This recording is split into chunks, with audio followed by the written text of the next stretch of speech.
Now that my son has passed away, you'll return to your parents' place, right?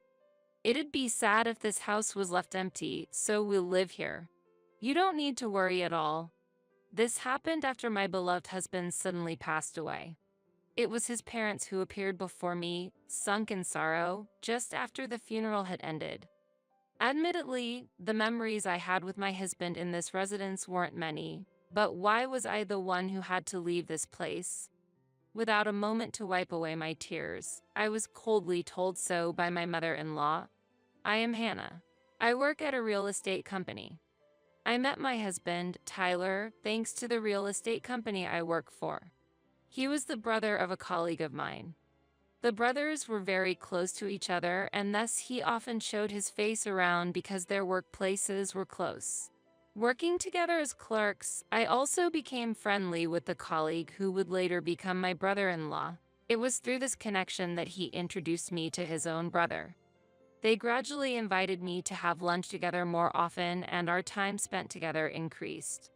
Tyler was a bright and nice person to talk to, but I never saw him as a man. I thought he felt the same until one day when something changed our relationship. At the restaurant where we had arranged to meet, a sudden matter came up, and only my colleague couldn't make it. However, it seemed like a waste to cancel the reservation. And so we ended up spending time together, just the two of us. I found out later that it was all planned in advance.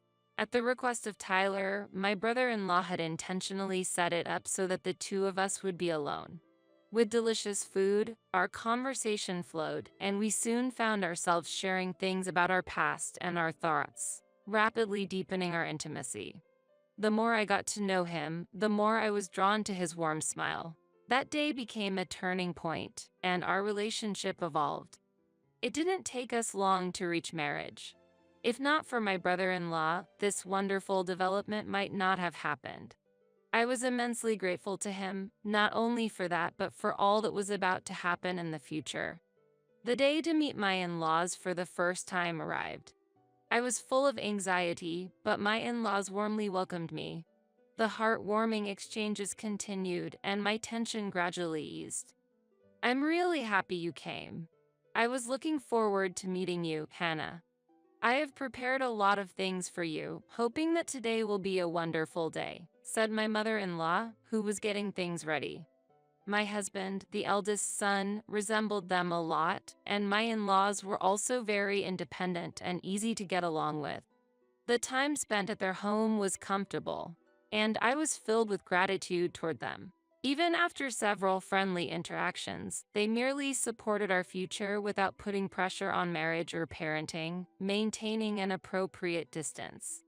When the topic of living together eventually came up, we were dreaming of building our own home. I actually inherited a house from my grandfather, I revealed, and my in-laws listened intently and nodded. I received special affection from my grandfather, the only grandchild, and he left me a beautifully renovated house and land. My grandfather passed away just after the inheritance procedures were completed. The land, benefiting from redevelopment, was in a great location, and its real estate value was rapidly increasing. With knowledge in the real estate business, I knew that it would be more beneficial for us to sell it rather than live there ourselves. That way we would have sufficient funds for our dream home project. While I was grateful for my grandfather's profound love, the will allowed us to freely dispose of the house, so we were considering selling it. We started a new life on that land after getting married. However, due to the distance from our workplaces, it was difficult to live there permanently, no matter how good the location was. While preparing to sell the property, something unexpected happened. My husband, a salesperson, was suddenly assigned a transfer. His company, a large corporation with several branches nationwide, decided to transfer him, despite knowing we were newlyweds, because they deemed he was the only right candidate. I will definitely come back on holidays. Plus, my parents plan to visit, so don't overexert yourself. But could you take them out sometimes? I don't mind going out with them since your parents are kind. However, selling the house might take a bit longer. Since I had work too, it was decided that my husband would relocate alone. Even with the sudden turn of events, I suppressed my loneliness and anxiety and decided to wait for the day we could live together again. Like my husband promised, my mother-in-law would visit often, especially on the weekends. She once shared her experience of spending time alone multiple times while raising young children during her husband's business trips. Even without children, you can create family memories. Do you want to go out together? A little shopping might cheer you up. Let's go, Hannah. Thanks to my mother-in-law's thoughtfulness, I was able to spend time without feeling lonely, and my weekends became busier with various activities. However, as time passed, a concerning pattern began to emerge. Every weekend, without fail, my mother-in-law would almost certainly take me out somewhere. It was fine at first, but after a month, her invitations became increasingly forceful, showing little consideration for my health or household chores. When I mentioned I'd like to rest this weekend, she would sulk as if I was being selfish. But it'll be fun to go out together. You don't dislike going out with me, do you? She would ask. No, it's not like that. It's just that since we've been going out every week, I thought you might need some rest too, I would respond. My mother-in-law's face would turn gloomy. Even when I tried to clear the misunderstanding, she wouldn't listen. Once I reluctantly agreed, she would quickly regain her smile and act as if she had forgotten her persistent invitations. But doubts about her behavior slowly grew bigger in my mind. The places she took me often involved expensive spending. Brand name shopping followed by expensive meals, and the payment was always passed on to me. My mother-in-law would often leave the store before me, making it my responsibility to settle the bill. There were no thanks or reimbursements afterward. Indeed, I owned a house and had a stable salary, so I was financially comfortable. However, my husband and I had always lived frugally, so I felt uneasy about my mother-in-law's lavish spending. On occasions when my father-in-law joined, my expenses would increase even further. I felt the need to address this situation, but found it difficult to discuss with my husband. He had promised he would definitely return home, but that promise was challenging to fulfill due to his busy schedule at the new location. Are you okay with going out with Mom every week? Any concerns? My husband would ask over video calls, visibly tired from work. Hesitant to bring up my issues with my mother-in-law, I would pretend to be fine. Your mom is really kind to me. Take care of yourself, Tyler. I'm fine, so don't worry, I would reassure him. Yet, I lacked the courage to refuse the financial demands from my in-laws. Their behavior became excessive, and when I mentioned I couldn't go out one day, they made a surprising suggestion. Then, could you lend us a bit of money? Am I supposed to provide the money? Just a little is fine. We've already made a reservation at a restaurant. We'll invite another friend, but we're short on cash and need your help. To avoid conflict, I decided to lend them the money. I took out the money and gave it to them, but I never mentioned their request in front of my husband. Maybe you should talk to Tyler about it? I suggested casually to my mother-in-law, only to be shocked by her response. It would be embarrassing to talk to Tyler about such things. They felt ashamed to ask their eldest son but had no qualms about asking me. Resigned, I accepted my mother-in-law's demands, and financially supporting them became seemingly normal. The money I gave them as an allowance at least stopped her from forcing me to go out. I understood the issue was escalating but struggled with ineffective conversations and personal exhaustion. My mother-in-law's behavior became increasingly incomprehensible and bizarre. She would show up unannounced, inspecting my home as if it were her own, causing me to fear my privacy was being invaded. Was this something left by your grandfather, Hannah? This furniture is lovely. It's amazing to have such quality items. Some furniture included antiques my grandfather cherished. My mother-in-law was fascinated by them, often admiring and treating them as if they were her own during her visits. This place was a shared space between my husband and me. I finally decided to discuss my mother-in-law's actions with my husband. While uncertain how he would react, I hoped for advice on handling her behavior. Her actions were unpleasant, and even if she was family, invading our private life was unacceptable. Nevertheless, a faint hope blossomed in my heart when the date of my husband Tyler's return from his solo assignment was determined. The financial demands from my in-laws would end if I just endured it for a little bit more. I was eagerly awaiting the reunion with my husband, but the situation took an unforeseen turn. Tyler suddenly what? My mind froze. The news came from a colleague at his assignment location, and I rushed to the hospital immediately. We don't know if it was due to overwork or an unexpected heart issue, but Tyler had collapsed. Despite being rushed to the emergency room, Tyler couldn't be saved. My beloved husband, always in perfect health, had departed from this world way too suddenly. Unable to accept this reality, the day of the funeral came. I barely remember that time, shrouded in profound sorrow. My brother-in-law came to help, taking care of the minutiae. Thank you so much. I'm sorry I have to rely on you at a time like this. What are you talking about? It's my brother's funeral. Besides, is everything okay with the land? Is the house ready? After the funeral, while tidying up, I had a deep conversation with my brother-in-law. I nodded, responding, "Everything is settled." Days after my husband's funeral, my in-laws came to our house together. However, it was clear they weren't there to offer condolences.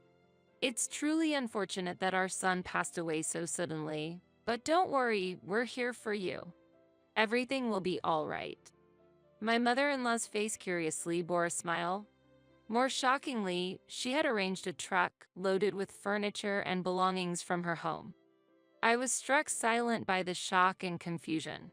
Clearly, this was a move-in, not a visit. Without any forewarning, my in-laws intended to move into our house. The reason for their actions was unfathomable. Yet, the answer to my questions quickly became apparent. Are you aiming for our land? The anxiety I had long harbored slipped out. When I asked, my mother-in-law coldly replied with a laugh. The value of this property has increased significantly. We've always wanted it. As a matter of fact, your marriage was only approved because you inherited this. We agreed to the marriage because you were the heir. Filled with despair, I lost my voice. So, you mean to live with me? What a ridiculous question. To such an inquiry, my mother-in-law coldly retorted. Tyler's sudden death was an immeasurable shock, but, in reality, even without his death, my mother-in-law had planned to take over this house eventually. They intended to drive me out and become the new owners of this land. And she seemed to misunderstand that I had already decided to leave this place.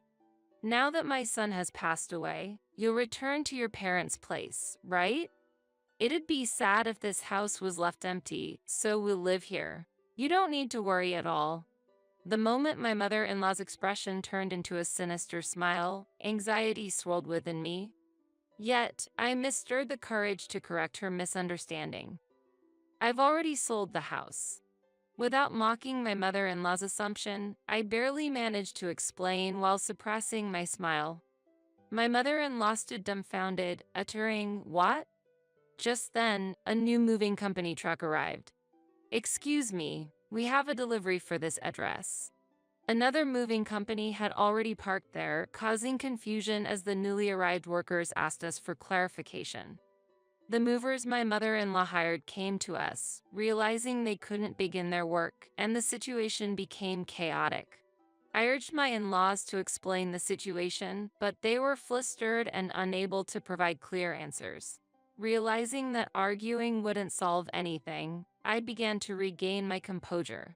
I immediately instructed the movers my mother-in-law hired to leave the premises.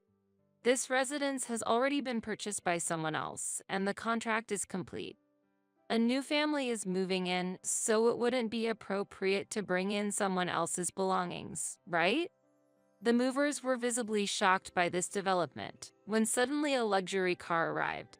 A seemingly wealthy couple and their children got out of the car. This house was no longer mine.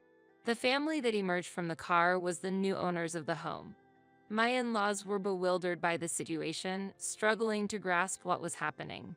Please move the truck. We need to start unloading for the new residents. After the truck my mother-in-law called was moved, the other movers began their work swiftly, starting to bring in the new furniture that had been purchased. My in-laws, unable to accept this change, started to obstinately block the entrance. The new homeowners, keeping their family safe inside the car, approached me to clarify the situation. Who are these people? This is the house we bought. Please have the truck removed immediately. Surprised by my in-laws' unexpected visit, I apologized and tried to calm the situation down. However, my in-laws were adamant, forcefully trying to enter the house. The interior of the house had completely changed from what they remembered.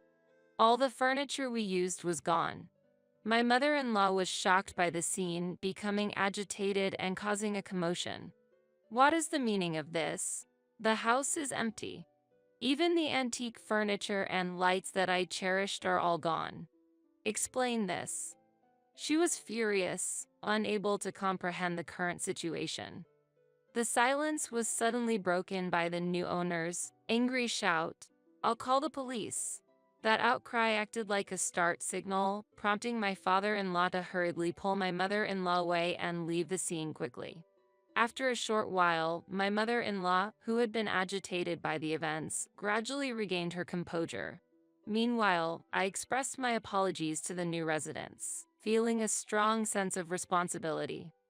To ensure such troubles wouldn't recur in the future, I had the new residents record detailed information about my in-laws, including their contact details and names, managing to defuse the situation.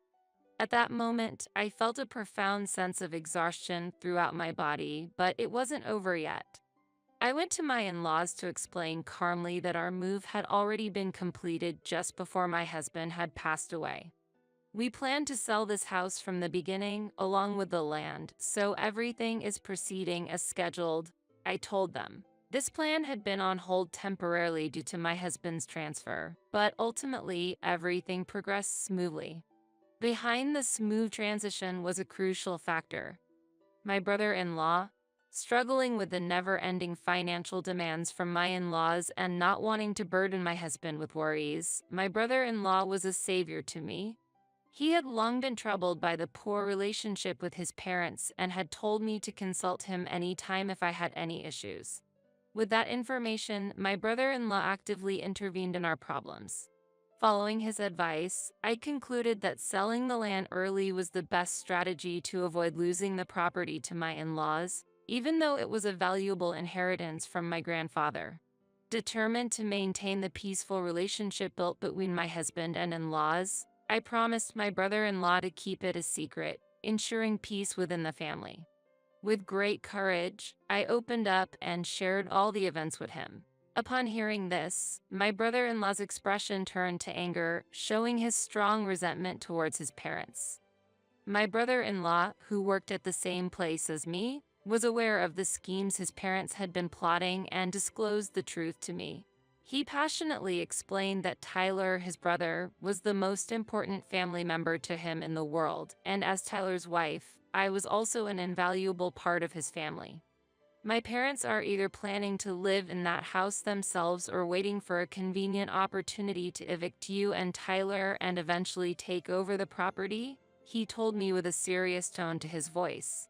According to my brother-in-law, my in-laws were extravagant, lacked common sense, were overly concerned with appearances, and wouldn't hesitate to use any means to achieve their goals.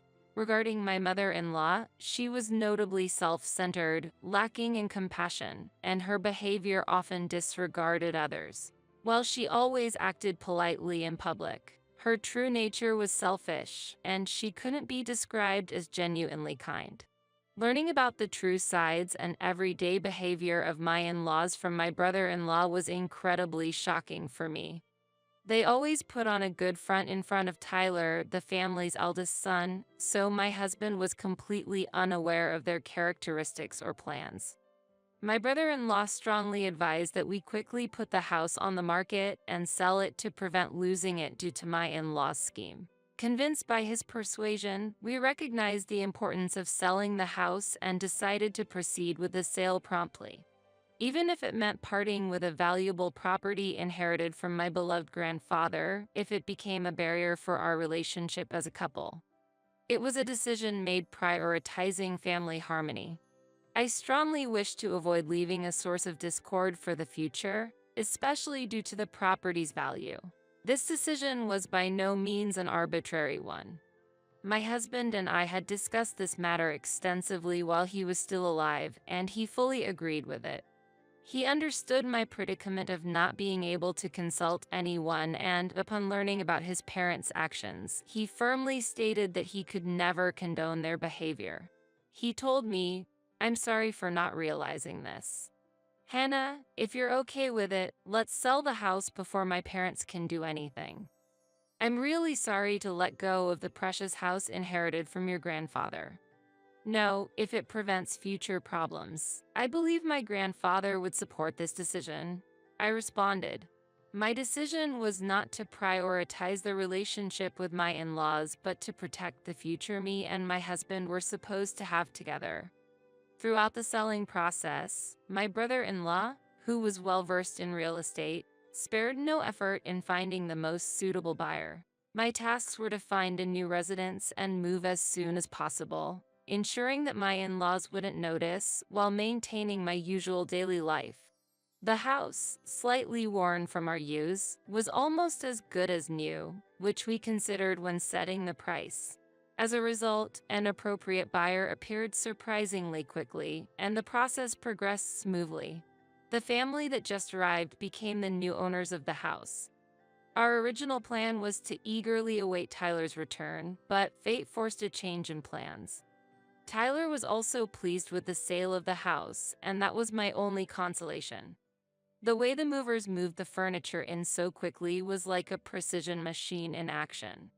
Meanwhile, my in-laws, forced to leave the property, watched a moving scene in astonishment.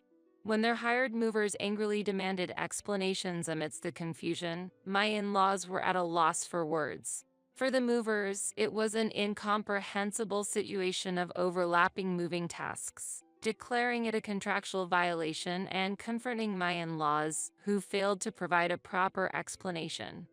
Eventually, the furniture was returned to the original place, but the unexpected situation incurred additional charges. Seemingly grasping the situation, my mother-in-law approached me, pleading in a trembling voice, "Considering the home was my eldest son's wife's inheritance, it should also belong to us. No. This situation is absurd." However, her futile attempts and excuses had no impact on me. I completely ignored their arguments and decided to leave with my belongings. The property now belonged to the new family, and I had no obligation or right to answer any further. After Tyler's funeral, where I encountered my in-laws, they seemed eager to discuss the house issue but ultimately left quietly without saying anything. I had no obligation to convey anything to my in-laws and had almost no words to exchange with them. Now, in my new residence, I am leading a peaceful life. In this small house, where we were originally supposed to start anew, I was faced with deep sorrow due to his absence. The savings from selling the house were substantial, but without my husband, the dream of building a new home had vanished. I returned to work, cherishing the precious memories with my husband, and am gradually regaining a positive outlook. As for my in-laws, particularly my mother-in-law, it seems that unresolved grievances were accumulating. However, I had no desire to engage with them any further and had not shared my new address. With no possibility of contacting me, my mother-in-law's frustrations only grew. Although she once boasted to her eldest son, she was now unable to visit my brother-in-law and remained unaware of my whereabouts. The pressure built up, and my mother-in-law finally lost her mind. In the dead of night, she scattered gasoline around the vicinity of the sold property. Fortunately, a local resident who happened to pass by became suspicious and immediately stopped her, preventing anything major from happening. When reported to the police, it was discovered that she had prepared newspapers and a lighter, and my mother-in-law was arrested for attempted arson. The homeowner, who almost became the victim of arson, was so angry that they threatened to sue me as well after learning who the intrusive woman was. I apologized repeatedly, but since it was an attempted arson, there was nothing I could do about the crime my mother-in-law committed. Ultimately, her obsession with the house led to her prosecution. Through multiple apologies, I managed to seek forgiveness and promised to ensure such an incident would never happen again. My mother-in-law was raised in a pampered environment, accustomed to getting whatever she wanted. Facing a situation where she couldn't have that house, frustration and jealousy emerged. She reluctantly began to resent the house and land, resorting to crime, which eventually led her to get imprisoned. My father-in-law, who was normally supportive, started to constantly quarrel with her after the arrest and ultimately chose to abandon her and get a divorce. As a result, my mother-in-law completely lost a home to return to after her sentence. However, this can also be seen as the consequence of her own choices. My brother-in-law felt lonely after losing his brother but comforted me, saying, "I can endure it, because I still have you." The relationship with my in-laws had ended, but that didn't mean I had lost all my family. Determined to aim for a peaceful everyday life, also for my late husband watching over me from heaven, I moved forward.